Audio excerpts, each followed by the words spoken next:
Okay.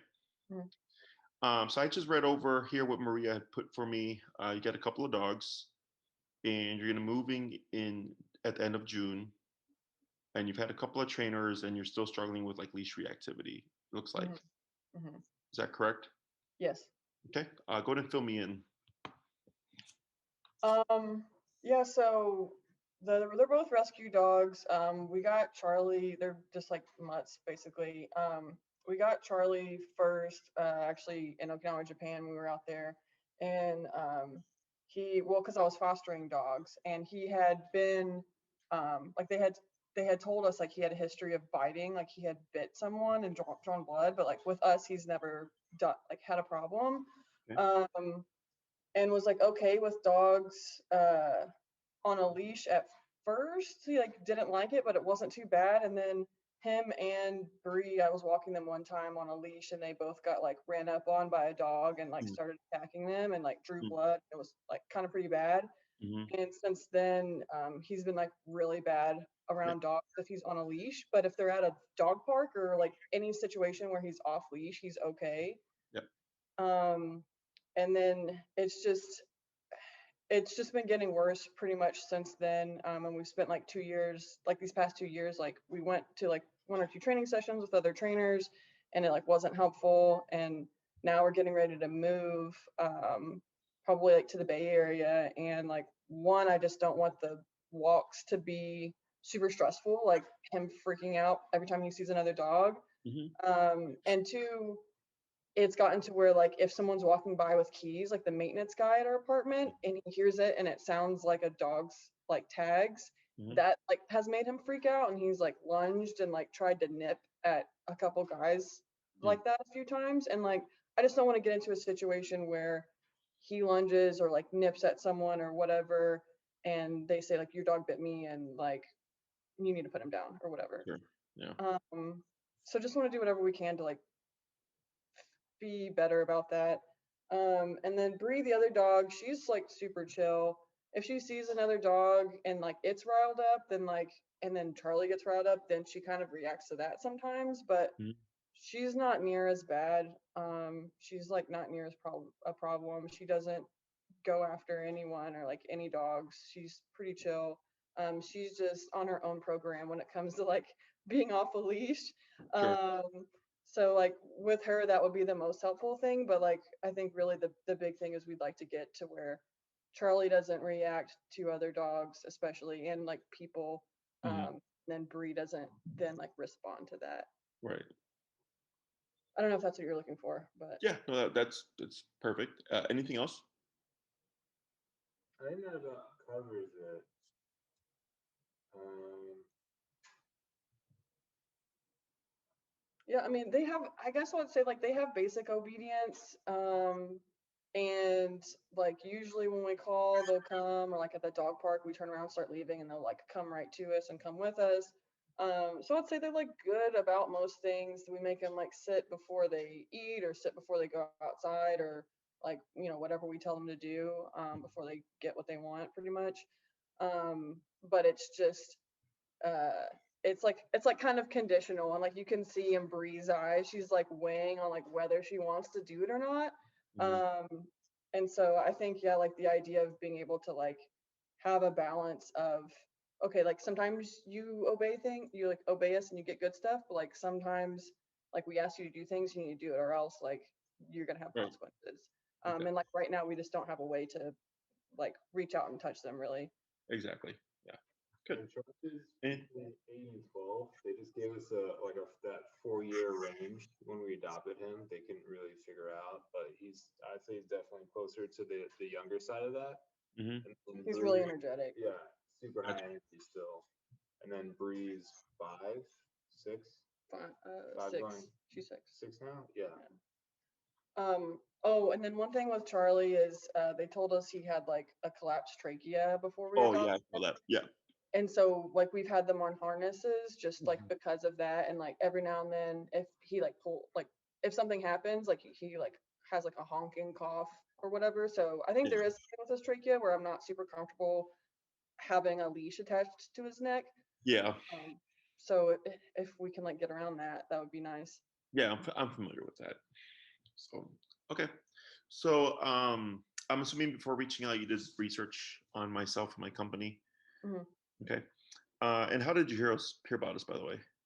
I was just looking at like best dog trainers in Chicago and like especially like best trainers for like leash reactivity and like Yeah. aggressive dogs. You know, And it's then I was funny, just looking at all your videos and stuff.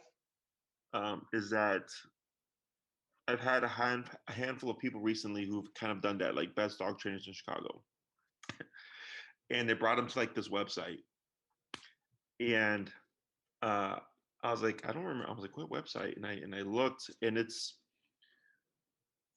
doesn't really matter at the end, but they don't have our permission to actually do that stuff. Like they didn't do any real research. They just, found a bunch of companies and like just put them on a list. I just happened to be on there, and I just happened to actually be good. So I always tell people like, because I see other companies on there, and I'm like, they're not good at behavior stuff. I know because I've trained lots of their ex clients. But we're here, so it doesn't matter. Um, so yeah, when it comes to behavioral stuff, when you did the training before, was it food-based training?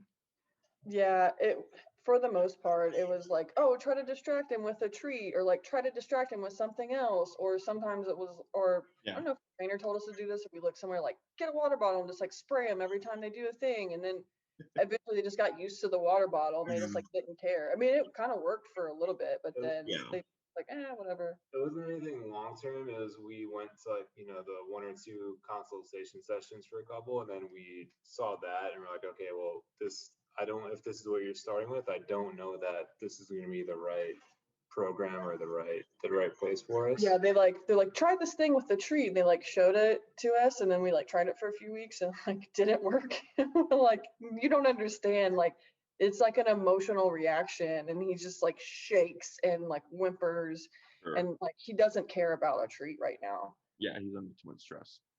Yeah. Yeah. And we can see him listening, so he is very much a people pleaser. So even when he sees another dog and I tell him to sit, he'll do it, but he's still looking at the dog. And then I'll say, Yeah. we use the leave it command, like, hey, leave it, and then Mhm. he'll still freaking out, but like he'll look at me for half a second. Look, so he's definitely still hearing us. Like Avi said, it's just like an emotional response, or like a trauma almost. Yeah. So going back to like when you first got him, there was some kind of timidness there, clearly, right? Mhm. And then the off-leash dog attack happened, and it's Mhm. super, super common. Um, so typically 6 months in a year, naturally dogs go through psychological shifts. So like you could have a puppy that's super friendly at 6 months or up until 6 months, and then on their own they just kind of flip and become jerks at 6 months or a year. Okay, or something traumatic happens around 6 months in a year, and then that happens. Or you have an older dog, and then they've not had like a traumatic experience like that before, and then it happens, and then the next day they're like, I hate dogs.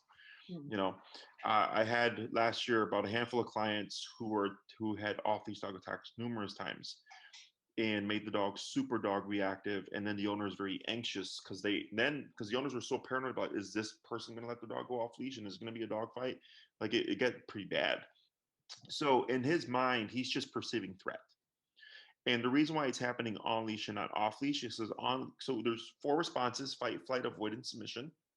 Fight and flight tend to be like the two that people talk about the most, right? So if he's on a leash, you remove flight response. So all that's left is fight. Okay, so barking, lunging, growling, all that stuff is categorized as fight response. At the dog park, he's off leash. If there's an issue, he can get away with it or get away from it, right? So he has the ability of flight response. So that's why you're not seeing that there. Super common. I get a lot of dogs that are leash reactive, but on leash friend or off leash friendly. And that's part of the reason. Okay. Also, if the dog aren't trained to walk correctly and there's a lot of tension on the leash, and you said they're on harnesses, right? Mhm. Obviously, one due to the trachea for Charlie, but also most people tend to go to harnesses because they don't want to put pressure on a dog's neck that then causes collapsed trachea. Mhm. So, but that harness actually causes more agitation. It creates and promotes more reactivity. Okay, so like in protection training, where we train dogs to be aggressive towards humans, you'll see us put harnesses on them because we want nothing inhibiting the throat. but also when we pull back on the dog, it creates more frustration and agitation because they can't get to the aggressor.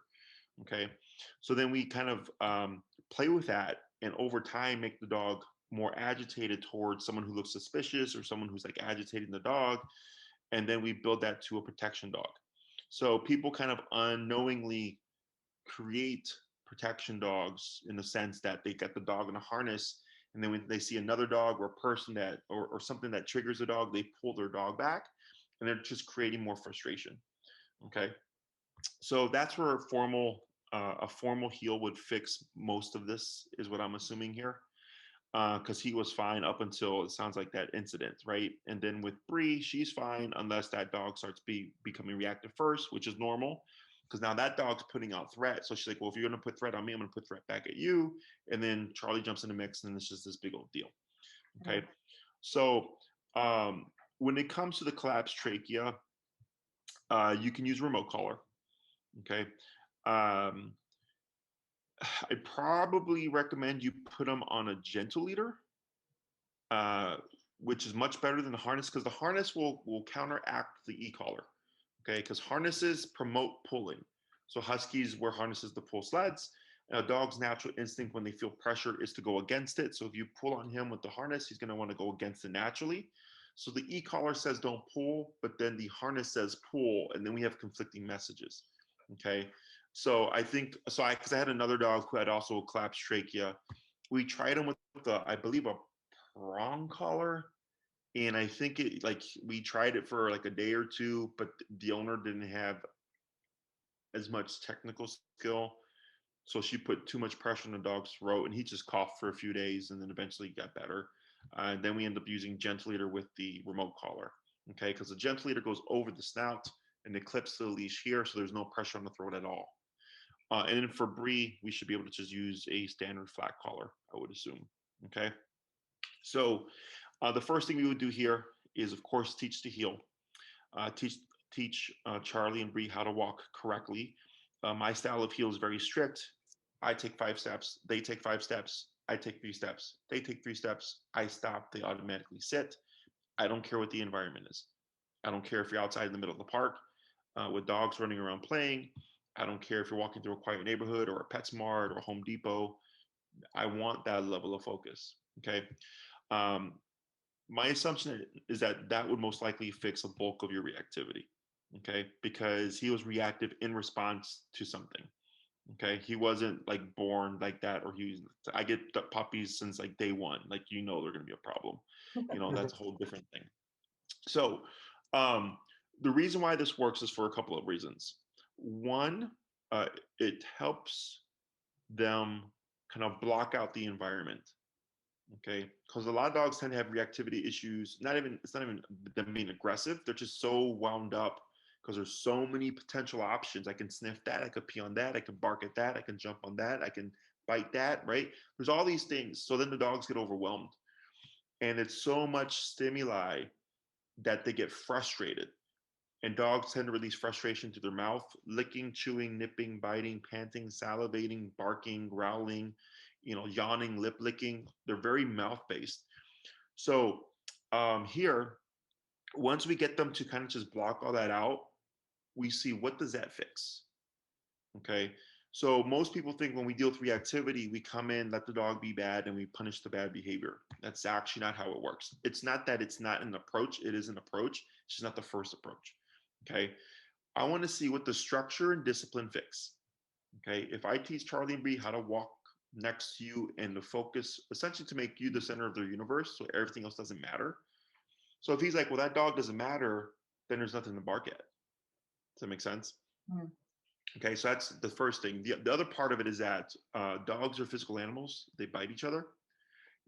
So like you noted earlier, if you call them and they come back to you, they get something. But if you call them and they don't come back, what's the consequence? There is no consequence. So the e-collar allows you to provide consequence at the touch of a button on and off leash. And I like to refer to it as a bite on the button. And then we help teach the dogs that it's like a line of communication, but also it's not so much like it's the focus from the heel and blocking out things, but the discipline all the remoting, all the contracting, all the nipping and biting at them, telling them you can't do that, you can't do that, you can't do that, and you can't do that, to get them to pacify. Okay, so if you have you watched any of like the lesson 1 videos that we have up? Mhm. Yep. I know one of them, I think the dog's name is Peppers. She's like a husky. And when she comes in, she is all over the place. She is wound up, barking and just pulling everywhere. And we just start the training. And then within, I think, probably 10 minutes of leash walking training, she just falls asleep. She like lays down and falls asleep. Like literally, she just chills out. And the owner goes, "Holy crap." And I go, "Yeah." I was like, "Because you were nipping and biting at her and we were teaching her what to do, but we were saying like, cut it out." So then when we remove all those options, the dog goes, I can relax. I don't need to be overstimulated by all these things. Okay. And it happens all the time. One of the overstimulation is one of the most common things that dogs struggle with, because no one wants to discipline the dog or doesn't know how to, because everything says not to, because it's mean. Right. The dogs bite each other, but they're not being mean to each other. It's just what they do. Yeah. Right. So a lot of dogs are growing up as puppies, or being adopted and not being bitten, and they lose themselves. Mhm. Okay. So the e-collar allows you to bite your dog in a fashion that's effective, it's efficient, it's easy, it doesn't take a lot of technical skill. I've simplified things so that dog owners can get reliable results without having to learn the skills of a dog trainer. Mhm. Right? Because you guys have your lives, you have your work, you have your social lives and all that stuff. Last thing you want to do is like kind of like learn how to be a dog trainer and have like a whole new career just to train 2 dogs. Okay. So it's very straightforward. So first class is heel for sure. Okay. You come back class 2. What did it fix? And you could say like, man, Jesse, like he is 70% less reactive now. Now Charlie will only blow up if another dog blows up first. And Brie doesn't even do anything, right? Because she's less intense. Mhm. So I would expect her to kind of advance a little bit more quickly. I go, okay, sounds normal. Second half of heel, make a few adjustments. I'll see you in a week. Come back week 3. How we doing? Much better. Still struggling with this. How do we, like, if a dog's barking at him, he's really difficult to stop his reactivity. Go, no problem. Now we're gonna just change the approach a little bit. Okay. Because it all comes down to consequence and finding what's going to deter the behavior, or not only stop the behavior, but deter it from happening again. Mhm. That's what we're always looking for. Is I want to be able to walk the dogs and not have to be constantly worrying about what are they going to do. Mhm. I'm confident that they're going to behave themselves, but I'm also confident in the fact that if they act up, I can get them to be back under control, no problem. Okay. And a remote collar allows that very easily. So when it comes to like length of time and cost and stuff, it really comes down to how much control you want. Okay. So, because I know you've had the previous training, and then you said like for the most part they're good with recall, but on occasion they may not listen. Is that correct? Yeah, Brie- Charlie's yeah. pretty good with recall, like for the most part, but Brie is she just runs off and then like she's on her own program if she's off Gotcha. the leash. Okay, cool. So you definitely want to do recall there. Okay. So the 2 most important commands are heel and recall. Okay. Walking a leash, don't pulling, and coming when I call you. Everything else is kind of superficial. So what would dictate the like length of time and stuff is simply how much control you want. So you would be like in the 6, 9 to 12 class program.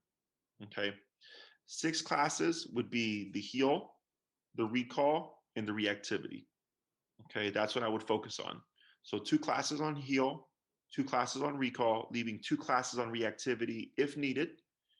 If everything's going great and everything's moving smoothly, like I think it will, then we can teach other stuff, or we can review, the heel. If you forgot something, or maybe you're still struggling with something, we can use it as a review. You pick and choose. Okay. So the 6-week program is like walk my dog, go to the park. 9 is walk my dog, go to the park, go to restaurants. And then 12 is like I do everything with my dog. We go off leash hiking, we go to the dog beach, we're gonna go on trails, like all sorts of stuff. Okay. So if it's just simple, I want to address the reactivity, walk my dog, and make sure they return when I call them, then you would be good with 6 classes. Okay. Questions on that? That makes sense.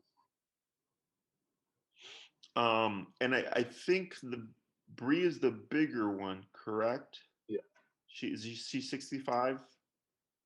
50-ish. She's 50. Okay, and then Charlie is how big? 45. 45. And then what are the breeds again? Charlie is, so they're both mutts. We did do the doggy DNA test, so Uh-huh. grain of salt. But Charlie came back with like 30% companion mix, so he looks like a like terrier mix, so giant Jack Russell. But he also has Dalmatian Retriever Chow Chow. Okay. They're Shiba. They're like all to like 12.5%. Okay.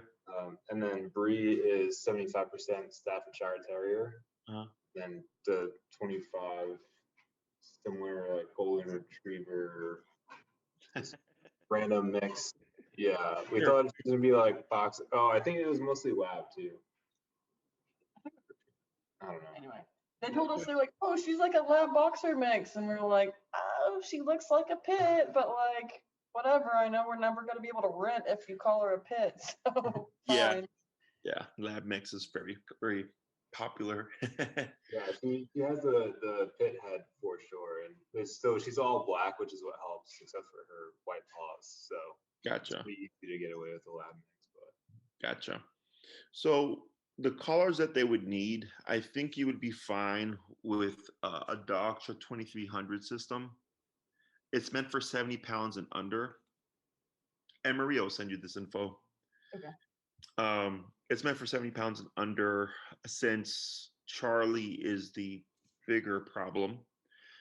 So the reason why that collar is important is because if you don't have enough output, you can't override the reactivity. So like I had a client a couple of years ago who did like a 2-week board and train. He had a 90-pound pit bull who was leash reactive, and had him train and everything, and he was still struggling with the leash reactivity. And I walk in and I'm like, and I see he has him with the remote and everything. I'm like, oh, I'm like, that's why your dog doesn't listen. Like literally within seconds, he's like, how do you know? I'm like, because that collar you have is meant for 35-pound dogs and under. oh no. I was like, yeah. I'm like, and the reason, it's a very popular brand. It's a very good brand. I like the system.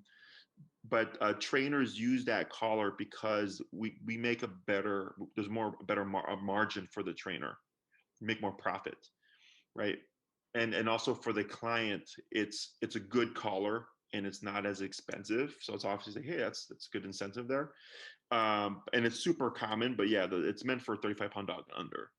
So here, the one that I'm recommending is meant for 70 pounds and under. Okay, so there's at least a 25-pound difference for Charlie and then 20 for Brie. If Brie would have been the bigger problem, you would need I would recommend you get a higher powered system, because pitties, reactive pitty or pitty mix is not the same thing as a reactive like German Shepherd. Right. Okay, and I have a pitty. She's a full pit. I love her to death. I've had her for like 8-9 years, and I've trained. And because of her, I think people just saw me as the pit bull trainer. When I first started, I got tons of pitties as clients, and one of the things was they will very easily override a collar. You could be at max power and they'll just keep going. Okay, so I think you'll be fine with the 2300 system, since Brie she only is reactive in response, and it's mainly like it seems like she's just too kind of friendly, or like doing her own thing, right? She's also super food oriented too, so treats work really well for her. So that's been nice. Been a little helpful. In terms of cost for the system, I believe off the top of my head, you're probably looking around like 425-ish, 450-ish with tax. Okay, and that's me kind of overshooting a bit. The system is a 3/4 mile range, fully waterproof, both the transmitter and the receivers. So plenty of range, obviously, for the standard family pet, and it's meant for 70-pound dogs and under. When it comes to the length of time in the program, that's really your personal preference. I would put you in the six class range. So the way I go about the program is, one, I only teach what you're going to use or what you need. Okay, so heal and recall are like musts in my book, and then of course behavior. Those are always the most important things. And if it's like, yeah, that's all we want to do, then great. We should be good with 6. If you'd like to achieve more, then there's 9 and 12. A lot of people ask, well, can we do 6 and then another 6? And which you can, but it kind of mixes up the formatting a bit. Because if someone comes in with 12 and they want full off-leash reliability, then the first half of the program, the first 6, we train all 6 commands: sit, stay, down, come, place, heel. We teach that first, and the last 6 are used to build it towards off-leash reliability. Okay. So if someone does 6, I'm thinking, oh, heel, recall, and then whatever you need. And they're like, oh, I'm gonna do another 6. I'm like, oh crap. Well, now we're all flipped around, because usually we'd want to teach that stuff first and then start working towards off-leash reliability. Okay. Now I don't care what you choose, but when it comes to that stuff, that's where it's important. Okay. What I would also suggest is for the first 1 to 2 classes, you extend by half an hour. Okay. Which will allow us, I'm assuming you want to work with both dogs. Is that correct? Yes. Yeah. You extend by half an hour, which gives us 45 minutes for one dog, 45 minutes for the second dog. Okay. Every dog is different, so like Brie could be one of my employees is Brie. So every time I keep saying Brie, Brie could be super social, right? And you would think like, oh, she's so sweet, like it's going to be easy. And they're really resilient to the collar. Okay. And we could think Charlie's going to be the problem, and he's actually super simple. So by giving 45 minutes and 45 minutes, it's enough time that we can split it amongst the dogs and not feel rushed and pressured. Okay. And the first class is where a lot of the learning is. Okay. So it's nice to have a bit more time just to like get the concepts down. And the second class, same thing, you're still learning. And then we can make sure we have an adequate time for each dog. And by that point, we'll have a good feel for how they're responding to things. For the classes going forward, in most cases, you're good with the hour. Okay. If needed, what we'd probably do is focus on, like, if one is more difficult, focus on the more difficult one, because the concepts are very simple. Once you know the concept, it's just a matter of, okay, now I'm going to apply this to the other dog. Okay, so we would focus on the more difficult one, and if we have time, we work on the second one. Otherwise, we focus on the one, and we could always work on the other one on the next class as well, because you're doing 6, right? Because it's usually 2 on heel and 2 on recall. So if reactivity is going well, you can even do 2 on recall for one dog, 2 recall for the other dog. But in most cases, we're able to do both after the first 2 classes within an hour. Okay. Because I've had people extend every class by half an hour before, and it's like just becomes too much time. Okay. Questions about that? Sounds good. Trying to think here. One of the most common questions I get is, when does the e-collar go away? And in my book, when you need it, it doesn't. Okay, so that means if you're outside on the walk, you have the collar. If they're going to be off leash, you have the collar. If you were to go to a restaurant, you did that kind of training, they'd have the collar. If they're great when guests come over, you don't need the collar. Or maybe they're a little bit too excited, you want some control, you have the collar. Okay. It's not that they're wearing it 24/7, it's just as you need it. Okay. So do you guys drive? Yeah. Do you go on the expressway? Yes. Do you go the speed limit? A little faster. Most people don't go the speed limit, right? But if you see a squad car, you slow down, right? It's called opportunistic behavior. All animals do it. It's part of survival instinct, so it's nothing good or bad. It's just like, it is what it is. So think of the e-collar as a cop on a collar. When your dog has the collar on, they're going to behave better. They're going to listen better. They're going to be more obedient. They're not going to press the boundaries because they know you have a means of consequence. Okay. When you don't have the collar on, they're like, oh, we can get away with stuff. Okay. So it has nothing to do with my skills as a trainer, has nothing to do with the methodology. It's just like with humans. If we can get away with something, why not? Okay. And we know better. So dogs don't know better. And you had mentioned something earlier about, like, you can see how they want to aim to please. I actually just talked to I had a consult right before you, and I was just talking about that very same concept about if dogs really wanted to please people, we wouldn't really have trainers, right? Because they would just do everything you say. They're trying to make you happy. Dogs are self-serving. They do what makes them feel good. They do what's going to benefit them, you know? So not to be mean, but that's just how that works. So here with the e-collar, as long as you do what I tell you to do and you follow my instructions, there shouldn't be any reason why we don't get the result. Okay. The most common thing that holds people back is they're not willing to go high enough on the collar to either correct the behavior and or make the dog do something. Okay. So like I have I have a case right now, it's reactivity. She just had her 3rd class and she's struggling with reactivity. And I was like, how was it? She's like, oh, still kind of working on the reactivity. I'm like, how high did you go on the collar? And our collars go to 127 in increments of 1, 2, 3, 4, 5, 6, all the way to 127. And she goes 80. And I go, I was like, that's up there. And I was like, and she was still lunging and barking. I go, yeah. And I go, then why don't you go higher? And she's like, well, I felt bad. I didn't want to hurt her. And I'm like, well, I get that, as a human. But dogs bite each other. That's their form of consequence. And the e-collar will never do the damage that a dog bite would. Okay. Mm-hmm. Your dog won't all of a sudden start bleeding. It's not going to cause any kind of emotional, mental, physiological, or physical damage. It's just a muscle contraction. Okay. So, but that's it. That's human part, because we're afraid like, oh, is our dog not going to like us anymore? That doesn't happen. The dog doesn't know where it's coming from. Am I going to make my dog not like dogs? I'm like, well, the dog already doesn't like dogs on leash anyway. So, so, right. So, but I can only take you as far as you're willing to go. But there's a methodology to this. Okay. So with e-collar, we start low, we work our way up. So my theory is as low as possible, but as high as needed. Okay. So if my dogs are super obedient at 25, but then when they become reactive, I need 95, then 95 to stop the reactivity.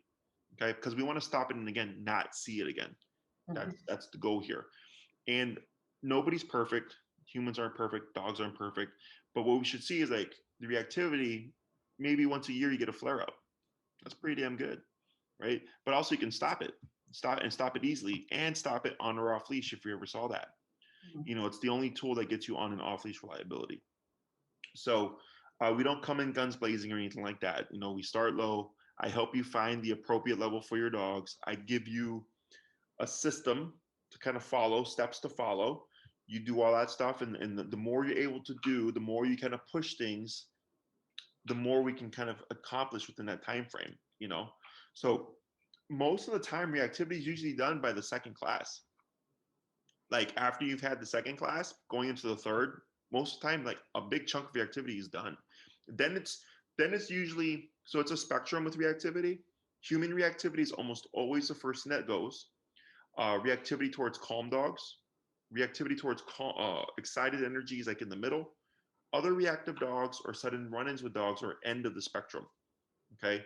Because if that person's dog's being reactive, they tend to want to leave too. Mm-hmm. So if they leave before you can stop your dog thinks their reactivity caused that dog to leave. Mm-hmm. Or you just turn a corner and you just see a dog and they blow up. You can't plan for that, right? So that tends to be end of spectrum. That takes a little bit longer. It's not that it can't be stopped. It just takes longer to stop. Okay. Mm-hmm. But it's pretty straightforward because aversives are meant to stop things. Okay. Have you ever touched a hot stove? Yeah. Would you do it again? Nope. On purpose. Not on purpose. Yeah, not on purpose. That's an aversive. Okay. You did it once. Don't want to do that again. Okay. So with dogs, it's very similar. So kind of like if you look at Charlie, right? Like, because he got attacked by that dog, and then he's like, not again. That one instance, flip, not again, right? So now he's just being proactive. He's like, I'm gonna bite you before you bite me. I'm gonna threaten you before you threaten me. That's where he's at now. So I would help when it comes to the training. Now it's all verbal instruction. I don't even touch the dog. If like very rarely do I have to touch the dog to show you. I just coach you through everything. Okay.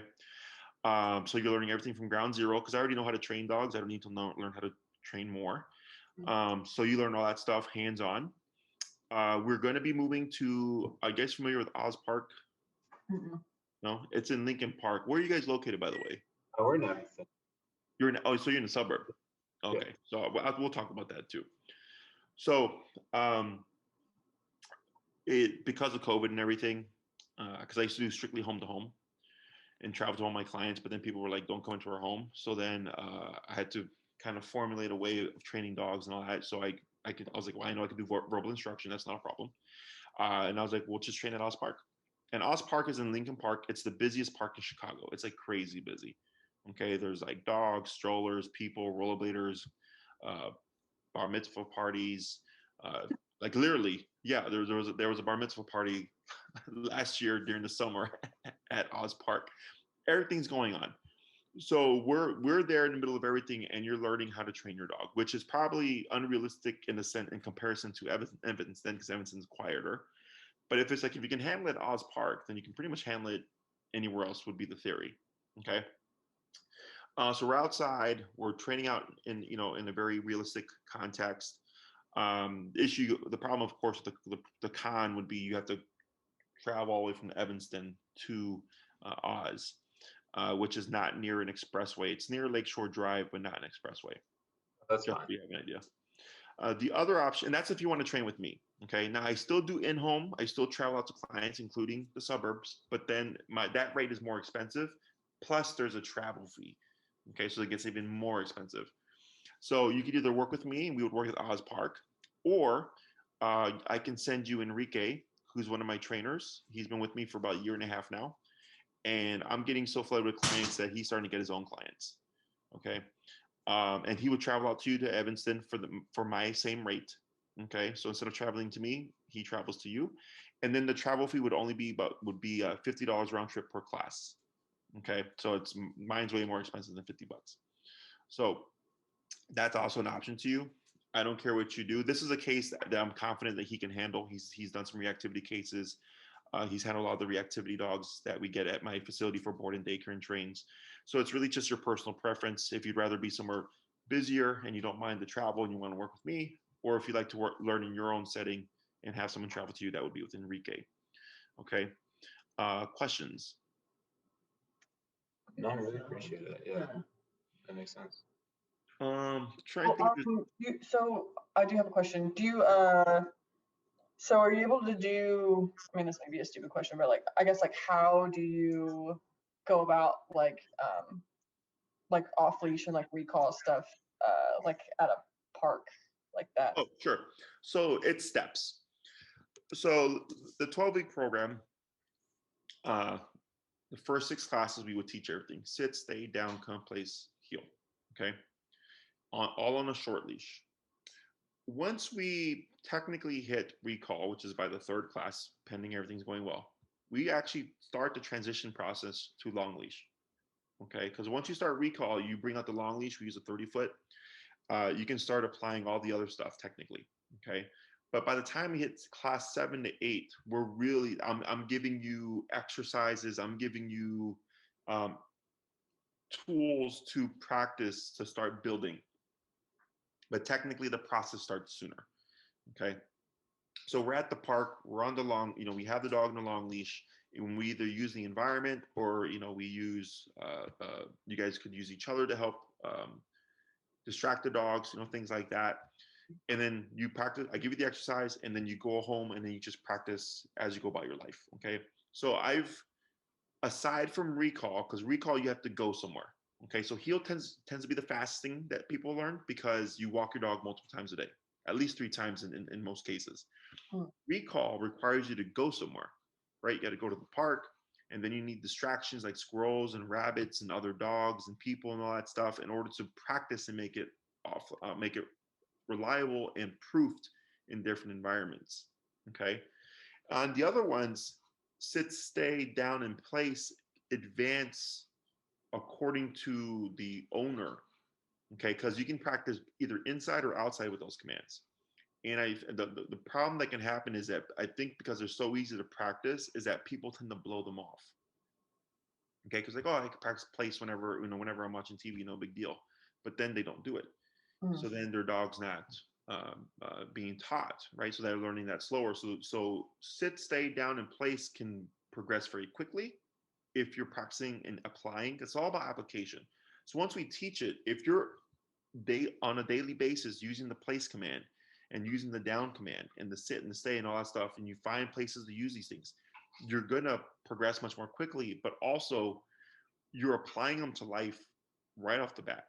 Mhm. Once you learn the skill, you start applying them. The problem with obedience now is that trainers tell their clients to do training sessions, and then they don't know how to transfer that training from the session to life, Mm. right? Or it doesn't, because the methods, like if it's positive only, if the dog's more distracted by the environment, the method isn't going to work, right? With e-collar, as soon as you learn the concept of heel, every walk that you have with your dogs, you're practicing heel. As soon as you learn to recall, whenever you walk your dog and you go to the park, now you're practicing recall. You're out there, you're not doing um, confined, protect yourself from everything type of thing. Like, no, go out there. Because if his issue is seeing dogs and being reactive, in order to get over that, he has to see dogs. Right? And we have to have a means of being able to stop the reactivity in order to go like, oh, this is actually working. We're making progress. And then he's also learning to not do the behavior. Okay. So when it comes to building towards the off leash, it takes time and repetition. Okay. Now I know you guys are leaving in June, so just so that you're aware, once we hit classes 9 to 10, typically, I give my clients the option to space out their classes to give them more time to practice. Okay. So like if they have class 9, they may not have class 10 till a month later. Mm. Okay. Because sometimes you might intend to practice every day, but if it's raining every day, no, you can't practice. So that affects, how you're progressing. So if you're wanting kind of advanced obedience, and we got to think about the time frame of the 12 classes, um, might be worth doing 9. And then because then what I would do is try to teach everything within the 6, and then we use 7, 8, and 9 to space out so that you're done by the time June hits. Because the other thing we have to think about is getting on my calendar, there might be a little bit of a wait. Okay. With Enrique, he's just starting to do his own clients, but he's currently only doing Sundays. But if there's demand for him, I can hire another person to fill, because his main job is boarding trains and daycare trains. He does all that stuff. Okay. But we're getting so many requests for in-person stuff that I'm bringing him on board now. So then if he's getting filled up, then I go, okay, then this warrants me hiring another person to cover his spot at the facility. Nice. So, and then he would be able to get you in sooner if you have availability on Sunday. Okay. With me, it just depends on what your schedule is like, because even my daytimes, because it was 9 to 5 is usually most people's work days. So I'm evenings and weekends, but even my days are getting filled up now. Okay. So Maria would figure all that out for you. Okay. Other questions? No, I mean, I think the good thing about us is that I'm a full-time student right now, but I only have class Tuesday, Friday. So Okay. I have a lot of availability, and he has a pretty flexible schedule too, like during Cool. the day. So that might be good. Yeah, and then you avoid traffic too. Yeah. Yeah. That'd be Yeah. nice. No, I've been out to Evanston and stuff. I'm aware of like travel and all that stuff. But yeah, Maria would help figure that out for you. In regards to the collar, you can get them on Amazon, and she provides you with the information, or you can also get them through us. If you buy them through us, if there happens to be an issue within the first 30 days with the collar or the system, you would just swap with us. Okay, we'll give you a new system, and I'll deal with Doctor myself. If it's after 30 days, you could send it off to Doctor because it comes with a warranty, and then we would provide you with the loaner system. Okay, so this way you're not sitting there without anything to practice with during that, because it usually takes Doctor like 2 to 3 weeks to repair and send back. So then we'll provide you with a couple of loaners. You can continue with your training. You don't have to worry about getting any hiccups. Okay. Other than that, I believe that is everything, unless there's anything you may have forgotten to ask. With I guess like if there's a scenario where, I mean, I think we'll have to like talk about it and decide, but I mean, thinking about it, I'm pretty interested in like we're gonna be moving out to the Bay, and so we're hoping to do a lot of hiking and stuff there. So as much as we can do to get them like good to take them out to restaurants and good to take them out in nature and all those kinds of things would be like a lot more enjoyable for us and something I think we'd be really interested in. But I guess my question is, we would talk about the time piece, but like Brie, if she's like less responsive to the collar and we're working on these like off leash and like recall scenarios and it gets to be where the one that we have isn't enough for her, I guess, is there flexibility there of like bumping her up to a higher one, or what would you recommend in that case if that happens? So if you don't want to gamble that happening, okay, which is technically a potential. Unfortunately, you can't bump that collar up to a higher powered collar, okay? But there is a higher powered collar, but they don't have, I'd have to do some research, but I'm positive because the one before they discontinued it. They discontinued the higher powered model. They made a new model. But the current new model of the high powered collar is only a one dog system. Okay. Now you can, and we've done it. Because I placed an order for stuff and we have it. We have a higher powered system. It's a two dog system of the Black Edition, which is the highest powered collar they have, to one remote. Okay. It is a huge remote, just so you know. Okay. It's pretty big. And I think all in cost wise, it's like $650 for that system. Okay, it's much more expensive. Maria could give you an exact number because everything we had to put it together a la carte. Everything was bought separately, so that's why it's so much more. Yeah, as opposed to if it was a system like I'm sure they're gonna make a two dog system for the Black Edition, but as soon as they make that Black Edition system, it'll probably be like a $550 collar system because it's all as one set. I guess So the first question is, have you seen the one that you recommended not work before? the 2300. Yeah. Only if I told the owner to get like a higher powered collar and they didn't. Okay. You know, because I give people options. I'll tell them like technically your dog falls in this, but I would recommend this. It's all personal preference. And on occasion, like the client will opt because either due to budget issues or whatever, they'll go for the lower one. Or sometimes they'll just go on their, even though I tell them, get this collar, they'll do their own research and then they'll get a different collar. And I'm like, that's not the one. Like, actually, that did happen. We had someone with a Rottweiler.